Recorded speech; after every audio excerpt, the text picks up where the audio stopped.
Dari garis depan perang Ukraina-Rusia, berita mengejutkan datang dari Kiev. Panglima Angkatan Darat Ukraina, Jenderal Mikhail Drapty, mengundurkan diri. Langkah ini diambil setelah serangan mematikan dari Rusia menghantam pusat pelatihan militer Ukraina dan menewaskan setidaknya 12 tentara serta melukai puluhan lainnya. Apa yang sebenarnya terjadi? Mengapa seorang jenderal tinggi memilih mundur di tengah perang? Dan apakah ini tanda kemunduran atau koreksi besar dalam militer Ukraina? Pada hari Minggu, Rusia melancarkan serangan drone dan rudal ke sebuah pusat pelatihan militer Ukraina. Lokasinya tidak disebutkan secara resmi oleh Kiev.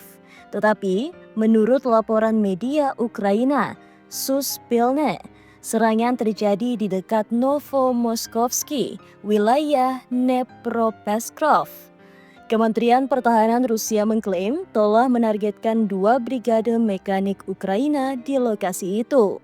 Brigade Mekanik ke-158, Brigade Mekanik ke-33.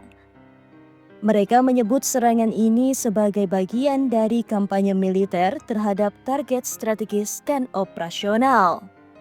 Mendapati fakta bahwa 12 tentaranya tewas dan 60 lainnya luka-luka, Jenderal Drapty menyatakan,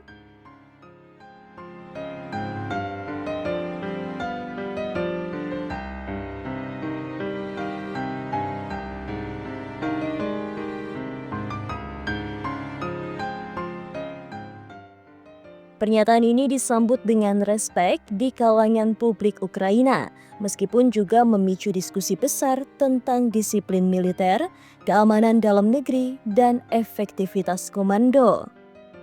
Menurut laporan RT dan Sindo News, Drapty telah membuka penyelidikan internal terkait tragedi ini.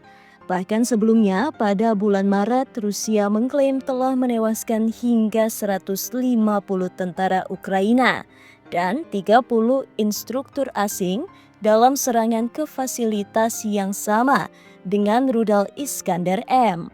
Sejak saat itu, Drapty berulang kali memperingatkan soal kelalaian internal dan prosedur kuno dalam militer Ukraina. Tragedi ini juga menyingkap masalah lama, korupsi di sektor pertahanan Ukraina. Beberapa minggu sebelum serangan, Dinas Keamanan Ukraina atau SBU mengungkap skema korupsi besar. Pejabat militer diduga memasok 120.000 mortir cacat ke garis depan. Ada penggelapan dana untuk logistik dan perbentengan. Prosedur keamanan dianggap asal jalan tanpa adaptasi terhadap kondisi perang. Ini menjadi sorotan utama Drapty sebelum mundur. Ia telah lama menekan reformasi di tubuh militer, tapi banyak kebijakannya terbentur birokrasi dan kepentingan dalam. Pengunduran diri Drapty membawa sejumlah dampak serius. 1. Krisis komando di tubuh Angkatan Darat Ukraina. 2. Keraguan publik atas efektivitas dan kesiapan militer.